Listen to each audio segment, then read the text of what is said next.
On laisse volontairement pousser la Guinée derrière un cycle de culture. Ça permet beaucoup de choses. Ça permet d'abord de faire de la matière organique. Parce que quand on va enfouir ce feuillage, enfin tout ce qu'il y a là, ça va permettre de reconstituer la matière organique que l'on a consommée au travers de la culture. Donc ça, c'est un premier point. Ça permet aussi de casser les cycles de culture, parce que plus on cultive et plus les parasites se développent sur les cultures. Donc en changeant complètement de végétaux, en passant sur de la graminée et avec quelques légumineuses qui se promènent là au milieu, on arrive à casser les cycles de parasites, qu'ils soient animaux ou autres. Donc c'est intéressant aussi. Et puis certaines plantes, la Guinée ça en fait partie, mais il y en a d'autres qui sont en mélange dans la Guinée. Certaines plantes vont faire en sorte que qu'on va avoir une multiplication des insectes qui nous sont utiles pour le cycle précédent, le cycle futur, je veux dire. Donc grâce à cette culture d'herbes entre deux cycles de culture, d'herbes au pluriel, hein, on arrive à éliminer au moins partiellement certains parasites. Et ça, c'est très important. Donc on améliore la richesse du sol par de la matière organique et on casse les cycles de parasites. Donc c'est un double objectif qui est très très intéressant et que l'on met en pratique régulièrement. Donc on peut remplacer la Guinée par autre chose, hein. Il y a des sorgho qui font encore plus de matière. Donc c'est sûrement ce qu'on fera aussi. Mais pour l'instant, on utilise cette graminée qui pousse, j'allais dire, naturellement derrière chaque cycle de culture. Et c'est très intéressant. Voilà. Donc double objectif atteint. Et voilà. Et ça ne serait pas plus économique d'utiliser des pesticides, Stéphane ou... Ben, on peut utiliser des pesticides sur culture. Mais on est parti dans un cycle où l'on utilise maintenant des produits nouveaux sur le marché, des produits qui sont organiques, qui nous permettent de lutter contre les parasites. Alors, on n'est pas encore en culture bio parce qu'on apporte une fumure qui se rapproche plus d'une fumure, j'allais dire, chimique, mais c'est pas encore totalement vrai, parce qu'on essaye aussi d'évoluer, mais c'est pas facile. Et là, justement, le fait d'amener cette matière organique, ça nous permet effectivement d'avoir un sol beaucoup plus vivant, d'avoir une culture derrière qui naturellement va mieux se comporter vis-à-vis des parasites. Donc finalement, tu fais des économies. Alors, finalement, quelque part, on fait de grosses économies parce qu'il faut savoir que le chimique, d'une part, il est restreint et d'autre part, il coûte de plus en plus cher. Donc quand on passe à une culture avec un peu plus de suivi organique, un peu plus d'utilisation de l'organique, quelque part on est gagnant.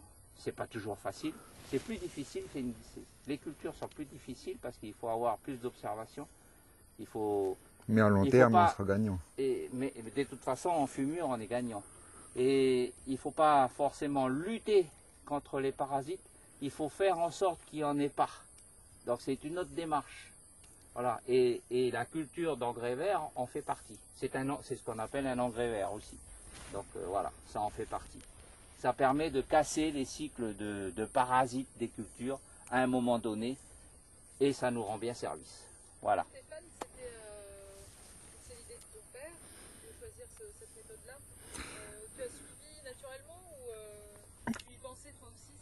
On y a réfléchi ensemble. Bah, de toute façon, toutes les décisions sont réfléchies ensemble. Mais c'est vrai que les méthodes de travail, elles sont obligées d'évoluer par rapport avec le temps, quoi. Donc, de toute façon, il fallait qu'on y passe. Je veux dire, on y a réfléchi, mais ça s'est fait naturellement aussi. Donc voilà, il y avait pas trop à réfléchir, on va dire. Et les pesticides, insecticides, ça représentait quel pourcentage du budget avant? Par exemple sur l'orangerie. Ça, c'est une bonne question.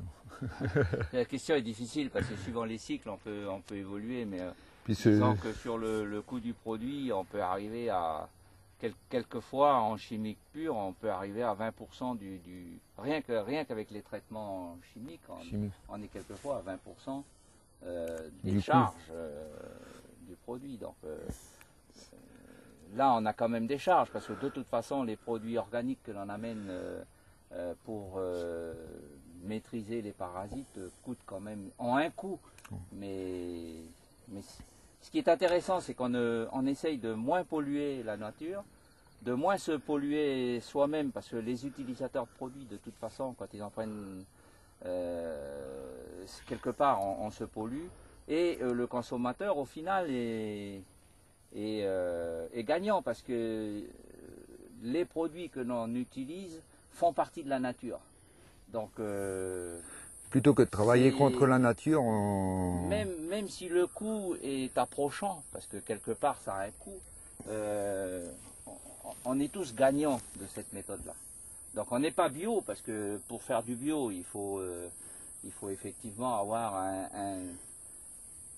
un contexte où l'on puisse amener une matière organique encore plus présente et complètement éviter les fumures, c'est-à-dire l'engrais, hein, les fumures à 100% autres que chimiques, c'est pas notre cas. Donc nous on apporte encore une fumure chimique, mais c'est parce que aussi on est sur des sols neufs qui ont besoin d'être redressés. Donc le redressement se fait en général la première année, et ensuite on n'apporte que le besoin de la culture.